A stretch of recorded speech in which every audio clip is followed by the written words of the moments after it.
오늘의 말씀, 사도행전 9장 1절부터 5절 말씀입니다.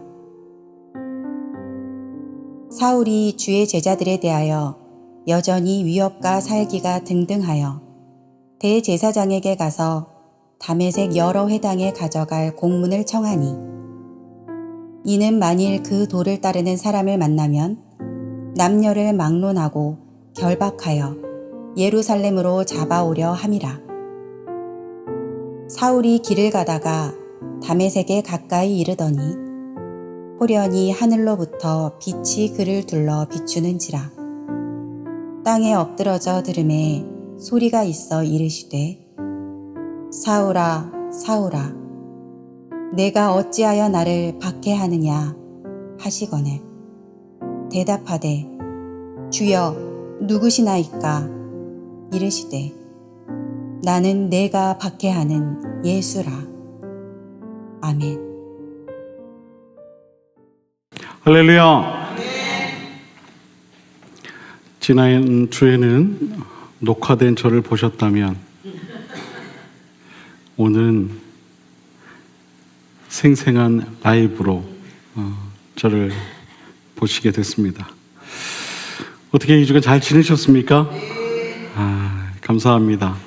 제가 장로님께 보고받기로 지난 주일 예배가 너무 은혜스러웠다고 그렇게 보고를 받았습니다. 예배를 위해서 정말 모두가 정말 수고 많으셨지만 준비한 모든 손길들 주님의 이름으로 축복합니다. 저는 2주간 건강하게 잘 순례 여정을 잘 마치고 돌아왔습니다. 많은 것을 보고 또 느끼고 또 알고 돌아오는 아주 귀하고 소중한 그런 시간이었습니다. 제가 그리 많은 나이는 아니지만 또 그렇다고 막 젊은 그런 나이도 아니지 않습니까? 왜 어르신들이 먼 길 여행 갈 때는 젊을 때 좀 가야 된다 이야기하시는지 제가 이번 기회를 통해서 좀 알게 됐습니다. 순례 여정이 굉장히 긴 그런 여정이었습니다.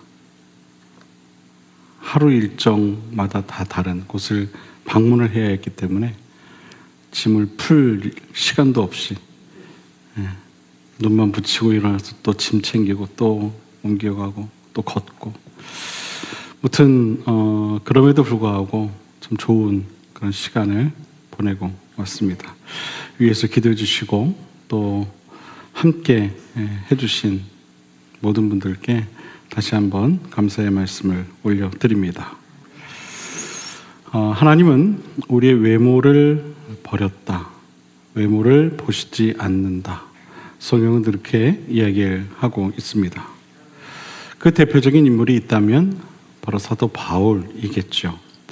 무슨 이야기냐면 사도 바울에 관한 기록을 보면 그를 이렇게 소개하고 있는 것을 보게 됩니다. 헬라 문화의 교육을 받았으며 로마의 시민권을 가지고 있었다. 지중해 연안에서 많은 박해를 받으면서 그는 전도하였다.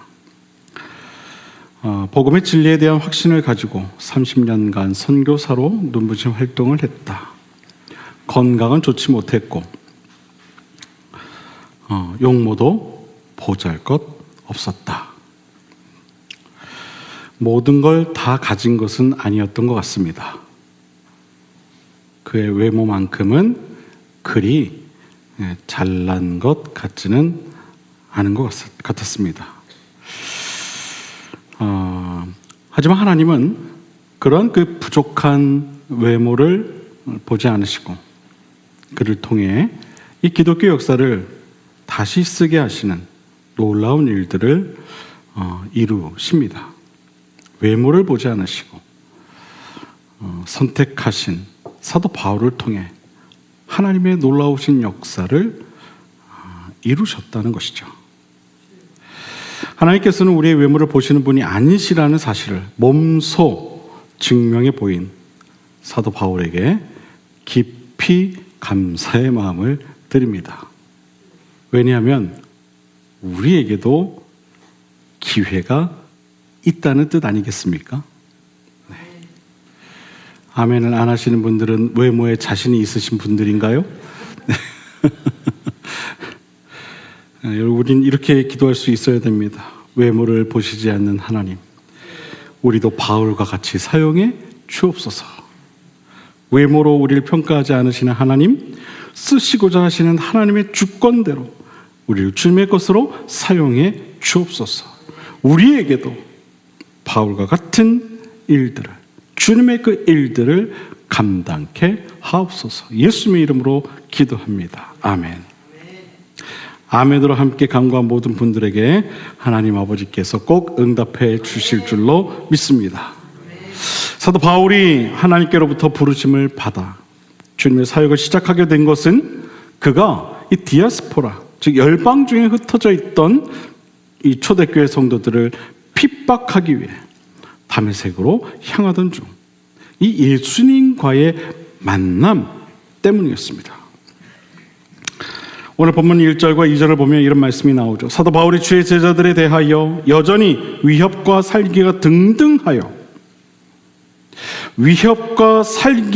등등하여 대제사장에게 가서 다메섹 여러 회당에 가져갈 공문을 청하니 이는 만일 그 도를 따르는 사람을 만나면 남녀를 막론하고 결박하여 예루살렘으로 잡아오려 함이라 라고 말하며 당시 사도 바울이 무엇을 위해 다메섹으로 향하던 중이었는가를 분명하게 우리에게 말해주고 있습니다. 여러분, 사도 바울이 다메섹으로 향한 이유가 무엇이었다라고 성경은 이야기합니까? 초대교회 성도들을 잡아다가 예루살렘으로 데려오기 위함이었다. 당시 이 일을 위해 다메섹으로 향하던 사도 바울을 묘사한 본문을 보면은 그가 얼마나 이 초대교회 성도들에게 악독하게 굴었는가, 그것을 우리는 알 수가 있습니다. 성경의 표현대로라면 위협과 살기가 등등했다, 그렇게 설명을 하는데 이 말이 무슨 말이냐면 남을 해치거나 죽이려는 이 무시무시한 기운이 가득했다라는 것입니다. 잡아 죽이겠다. 한마디로 지금 사도 바울은 초대교회 성도들을 죽여 마땅할 대상 정도로 여기고 그들을 찾아내기 위해 온 마음과 온 힘을 쏟고 있었던 것이죠. 어떻게 해서든지 찾아내서 그들을 죽이고자 하는 그런 마음으로 가득했다는 거예요. 초대교회 성도들을 상종 못할 대상 정도가 아니라 죽여 마땅할 대상으로 그는 여겼다는 겁니다. 그런데 그런 그가 이 다메섹으로 향하던 중 예수 그리스도를 만나게 되었고 그 만남을 통해 완전히 다른 사람으로 변화된 것입니다. 그토록 살기 등등했던 사도 바울이 예수 그리스도를 만나자 완전히 변화됐다는 거예요. 여러분, 무엇이 이토록 사도 바울을 변화시켰을까요? 그것은 바로 예수 그리스도와의 만남이었던 겁니다. 여러분, 인생이 변하기 위해서는 반드시 누구라도 이 예수 그리스도를 그 인생 가운데 꼭 만나야 하는 줄 여러분 꼭 믿으시길 바랍니다. 그래야만 그 인생이 변화받을 수 있게 되는 거예요. 이제 여러분이 다음 주에 초대하는 분들이 왜 교회에 와야 한다고 여러분 생각하십니까? 바로 그들 모두가 예수 그리스도를 만나야 하기 때문 아니겠습니까? 그래서 그들의 인생이 변화되길 여러분 원하시니까 그들을 초대하는 건 아니겠습니까? 사람은요, 쉽게 변하는 존재가 아니라고 합니다. 그러나 아무리 이 살기 등등한 사도 바울과 같은 악독한 사람일지라도 예수 그리스도를 만나게 되면 그 인생이 변화되는 줄 믿습니다. 어느 인생이라도 예수 그리스도를 진정으로 만나게 될 때에 그 인생이 변할 수밖에 없는 거예요.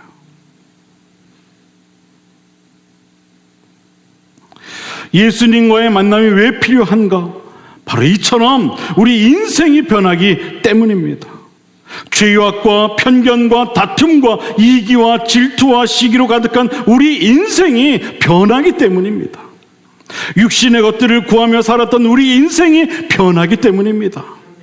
인생의 의미와 가치를 깨닫기 때문이죠.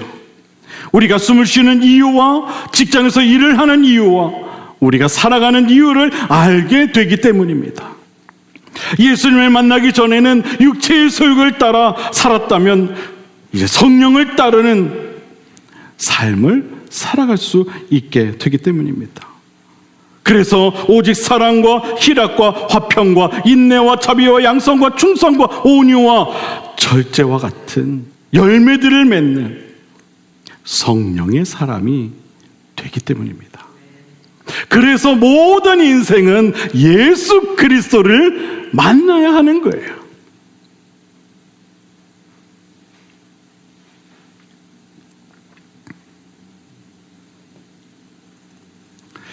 사도 바울은 예수님을 만나기 전에는요, 자기 자랑, 육체의 소욕을 따라 살았던 사람이었어요. 얼마나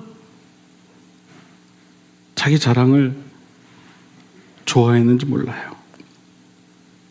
자기 의를 나타내기를 좋아했는지 몰라요. 자신의 지식을 드러내기를 얼마나 좋아했는지 몰라요. 사람들에게 인정받기 위해 자기 의로 가득했던 사도 바울은 어떻게든 자기 자신을 세상에 알리고 싶었습니다. 그래서 그는 누가 시키지도 않았던 이 다메섹으로 갔던 겁니다. 그리고 기세등등하게, 아니 살기등등하게 발걸음을 다메섹으로 옮겼던 것이죠. 여러분, 예루살렘에서 다메섹까지의 거리가요, 무려 240km라고 합니다. 사도 바울은 이 길을 걸어가야 했어요. 240km면은 서울에서 한 대구 정도까지의 거리입니다. 뭐 요즘 같으면야 뭐 KTX 타고 가면 뭐 금방이겠죠. 그렇죠? 근데 그 당시엔 그런 게 없었잖아요. 온전히 걸어가야만 했잖아요. 제가 인터넷으로 검색을 해봤어요. 서울에서 대구까지 걸어간 사람이 혹시 있을까 해서 이렇게 검색을 했더니 있더라고요. 근데 얼마나 걸렸냐면 13박 14일이 걸렸대요. 서울에서 대구까지 걸어가는데. 그것도 하루에 8시간씩 거의 쉬지 않고 그렇게 대구까지 걸어갔다고 합니다. 근데 여러분, 사도 바울이 걸어갔던 이 예루살렘에서 다메섹까지 그 길은 이 사람이 걸어갔던 그런 포장도로가 아니잖아요. 요즘과 같이 길이 잘라 있는 곳이 아니잖아요. 광야길이었어요. 그런데다가 이 다메섹이라는 곳이요, 고지대였습니다. 고지대에 있는 도시였어요. 삼면이 산악으로 둘러싸여 있어요. 그러니 그 길이 얼마나 더 험했겠습니까? 13박 14일이 아니라 아마 2배는 더 걸렸을 겁니다. 그런데 그러한 길을 지금 사도 바울이 자청해서 간 거예요. 왜? 초대교회 성도들을 붙잡아 오기 위해서, 잡아 죽이기 위해서 그 길을 갔던 거예요.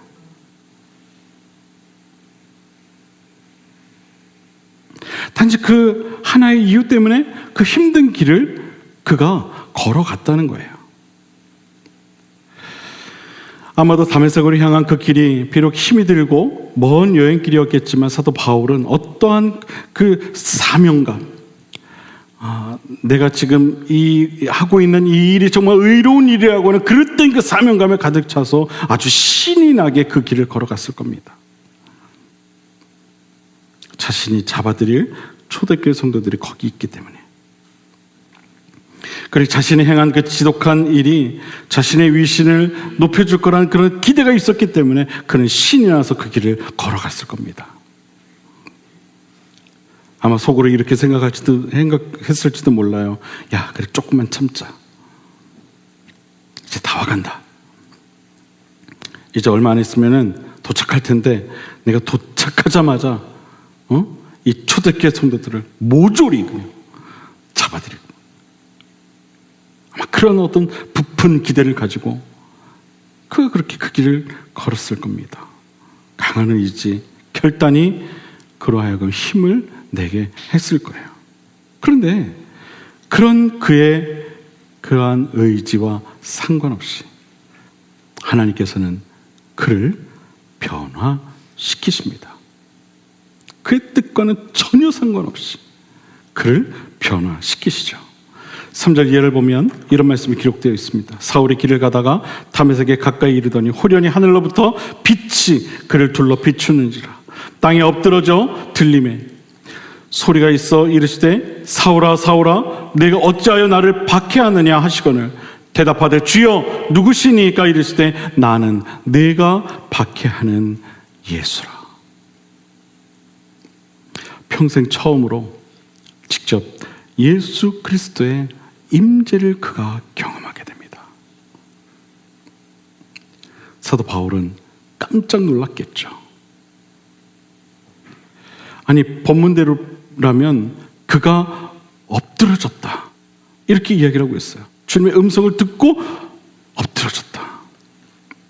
예, 여러분, 엎드러졌다는 말은요 그대로 쓰러진 것을 말해요. 그대로 쓰러진 것을 말해요. 그게 엎드러진 거예요.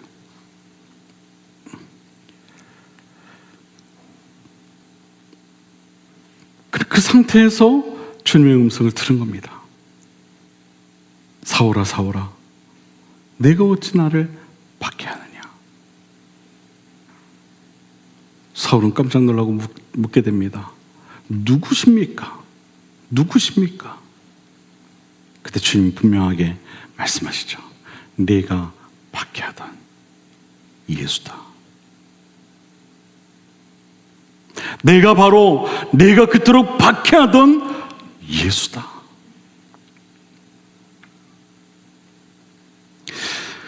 사도 바울은 지금 초대교회 성도들을 박해하기 위해 다메섹으로 향하고 있었는데 그 가던 길 중에 갑작스러운 주님의 임재와 주님의 음성을 그가 경험하게 됩니다. 자신이 박해하던 예수님께서 직접 이 사도 바울에게 나타나신 겁니다. 그것도 아주 강력한 방법으로 그렇게 사도 바울을 만나시죠. 여러분 조금 이상하지 않습니까? 우리는 그렇게 마음을 다해 주님 저 좀 만나주세요 그렇게 기도를 해도 만나주실까 말까 하는데, 그쵸? 내 신앙생활하면서 한두 번 주님의 음성을 들었을까 싶은데 사도 바울은 아니 예수님을 핍박하기 위해 가던 그 사도 바울은 어떻게 이렇게 강력한 주님의 임재를 경험할 수 있었을까?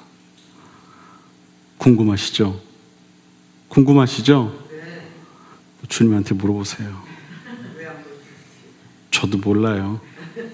주님 뜻이죠. 할렐루야. 사도 바울은 지금 예수님을 믿는 초대교회 성도들을 잡아가기 위해 다메섹으로 가고 있었는데, 뿔뿔이 흩어진 초대교회 성도들을 핍박하기 위해 다메섹으로 가고 있었는데 살결인 눈빛으로 초대교회 성도들을 잡아올 것을, 그야말로 살기등등한 그 마음으로 그 길을 걸어가고 있었을 텐데 주님 왜 그런 그를 만나 주신 걸까? 주님을 구하지도, 주님을 찾지도, 주님의 이름을 부르지도 않았는데 말이죠. 하지만 중요한 것은 사도 바울은 전혀 예상치 못했던 그 순간에 이전에 경험해보지 못했던 방법을 통해 그가 예수님을 만났다는 겁니다. 그게 중요한 거예요.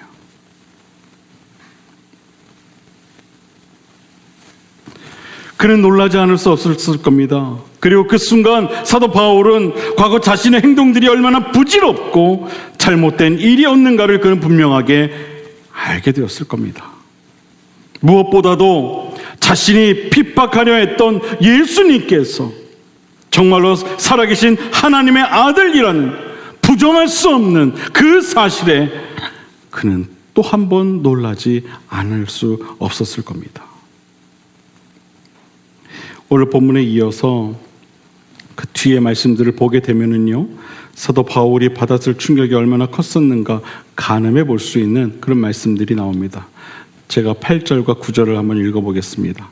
사울이 땅에서 일어나 눈은 떴으나 아무것도 보지 못하고 사람의 손에 끌려 다메섹으로 들어가서 사흘 동안 보지 못하고 먹지 못하고 마시지도 아니하니라. 사도 바울은 지금 예수님과의 만남이 너무나도 큰 충격이었던 거예요. 눈을 못 보았을 뿐만 아니라 그는 먹지도 못했어요. 못을 마시지도 못했어요. 그만큼 충격이 컸다는 것이죠. 정말 제대로 예수님을 만난 것 같아요. 제대로. 그 후에 그는 다메섹에 있는 아나니아라고 하는 예수님의 제자를 찾아 만나게 되고 그에게 세례를 받아 이제는 이전과 전혀 다른 그런 새로운 삶을 그가 살아가게 됩니다. 여러분, 예수님의 만남이 이렇게 무서운 거예요. 인생이 변하는 거예요. 이전에 예수님을 핍박했던 사울은 사라지고 이제 예수님을 위해 살아가는 바울이 된 거예요. 여러분, 이게 진짜 예수를 만난 사람의 모습입니다.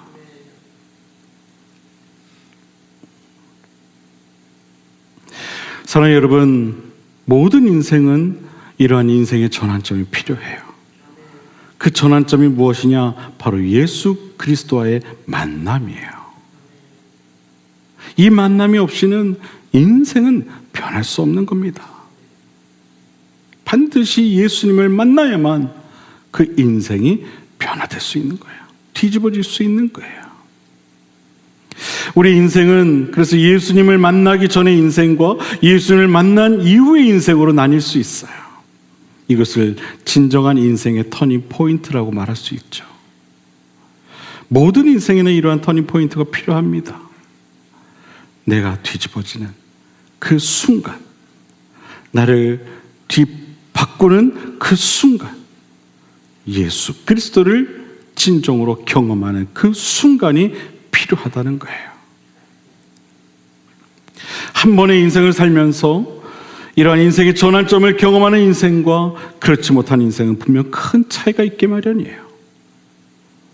사도 바울이 그랬죠. 만약 사도 바울이 예수를 만나지 못했다면 여러분, 그 인생이 어떻게 끝났겠습니까?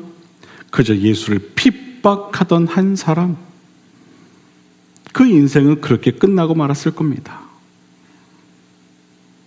그러나 그가 예수님을 만나고 그 인생이 주님 손에 들린 바 되자 하나님께서는 그를 통해 인류 역사상 가장 위대한 일들을 이루십니다. 사도 바울이 사흘간 앞을 못 봤다고 했어요. 그래, 먹지도 못했다고 했어요. 마시지도 못했다고 했어요. 여러분, 그동안 사도 바울이 무엇을 했을까요? 많은 생각을 했을 겁니다. 많은 생각을 했을 거예요. 자기를 돌아보고 자신이 핍박했던 예수에 대해 다시 한번 그가 돌아봤을 거예요. 내가 본 빛은 과연 무엇이었을까? 내가 들은 그 음성은 무엇이었을까? 그 음성의 주인공이 내가 핍박하던 예수라고 했는데 정말 예수의 음성이었을까?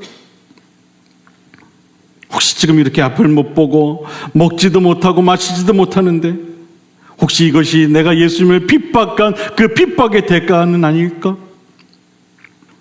어떡하지? 이제 나는 앞으로 어떻게 살아가지? 수많은 질문과 번민과 고뇌에 빠졌을 겁니다. 여러분, 우리가 예수님을 제대로 만나게 되면은요, 바로 이러한 깊은 번민과 고뇌와 자기 성찰과 또한 주님에 대한 깊은 성찰의 시간을 갖게 됩니다. 내 자신은 누구인지, 또 내가 믿는 주님은 어떤 분인지 그것을 깊이 돌아볼 수밖에 없는 거예요. 예수를 진짜 만나면. 사도 바울이 사흘 동안 아무것도 못 먹고 아무것도 못 보고 아무것도 못 마셨다고 했는데, 다 이런 시간이 필요했기 때문에 아마도 주님이 그에게 그런 시간을 주신 것 같아요. 그래, 네가 그 시간 동안 나에 대해 또한 너에 대해 네가 했던 일들에 대해 다시 한번 돌아봐.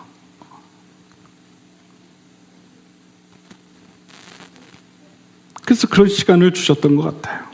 그래야만 사도 바울 마음에 주님에 대한 확신이 있게 되기 때문이죠. 여러분, 예수님을 제대로 만나기 원한다면 예수님이 어떤 분인가에 관한 깊은 성찰과 또한 내 자신의 연약함에 관한 질문과 묵상의 시간을 많이 가지시길 바랍니다. 진짜 예수님이 어떤 분이신가를 분명하게 알 수 있도록 그런 시간들을 많이 가져보시기를 바랍니다. 오늘날 많은 그리스도인들이 진짜 예수가 아닌 그저 자신이 만들어낸 예수를 믿고 살아가는 경우가 참 많이 있는 것을 보게 돼요. 여러분, 만약 여러분이 누군가로부터 이런 질문을 받는다고 하면 여러분 어떻게 대답하겠습니까? 속으로 대답을 한번 해보세요. 예수님을 믿는다고 하면서도 나쁘게 살아가는 사람과 예수님을 믿지는 않지만 착하게 가는 사람이 있다면 누가 천국에 갈 수 있을까요? 대답하지 마세요. 속으로 좀 대답해 보세요. 누가 천국에 갈 수 있을까요? 대답은요, 둘 다 못 가요. 여러분, 예수를 진짜로 믿는데 나쁘게 살 수 있을까요? 예수를 진짜 믿는데 나쁘게 살 수 있을까요? 그 사람은 예수를 믿는다고 하면서 자신이 믿고 싶은, 자신이 만든 예수를 믿는 것뿐이겠죠. 그건 진짜 예수를 믿는 게 아니에요. 사람이 행위로 구원에 이르는 것은 아니지만 온전한 믿음은 우리를 의로운 행위로 인도하는 법입니다. 우리 사실을 기억해야 돼요. 야고보서 2장 22절을 보면은요, 이런 말씀이 나와요. 내가 보거니와 믿음이 그의 행함과 함께 일하고 행함으로 믿음이 온전하게 된다. 우리의 믿음과 행함은요, 둘이 아니에요. 하나예요. 믿음이 있다면서 어떻게 의롭지 않은 삶을 살아갈 수 있겠냐는 거예요. 그럴 수 없는 법입니다. 바라기는 여러분의 인생을 뒤바꿀 수 있는 진짜 예수를 꼭 만나시기를 바랍니다. 진짜 예수를 날마다 만나기 위해 더욱 깊이 주님을 묵상하시기를 바랍니다. 예수를 갈망하는 삶을 살아가시기를 바랍니다. 마치 사도 바울처럼 아무것도 보지 못하고 아무것도 먹지 못하고 아무것도 마시지 못하고 그럴지라도 그 시간들을 통해 주님을 깊이 묵상하시기를 바랍니다. 그럴 때 우리는 비로소 새로운 눈을 뜨게 될 것이고 새로운 삶을 향한 소망을 품게 될 것입니다. 인생의 변화는 예수를 만나는 그때부터 시작이 됩니다. 인생의 전환점을 꼭 경험하는 그런 저와 여러분 모두가 될 수 있게 되기를 주님의 이름으로 부탁을 드립니다. 오늘 우리는 예수 그리스도의 만남을 통해 변화된 사도 바울에 관해 말씀을 함께 나누었습니다. 아는 것이 힘이란 말이 있죠. 아는 것이 힘 맞죠? 맞습니다. 그런데 여러분, 그 아는 것이 내 삶을 주장하지 못한다면 그것은 또한 아무 의미가 없습니다. 오늘 주신 말씀이 여러분을 주장할 수 있도록, 말씀이 여러분의 생각과 행동을 이끌 수 있도록 그 말씀을 붙잡고 살아가실 수 있게 되기를 바랍니다.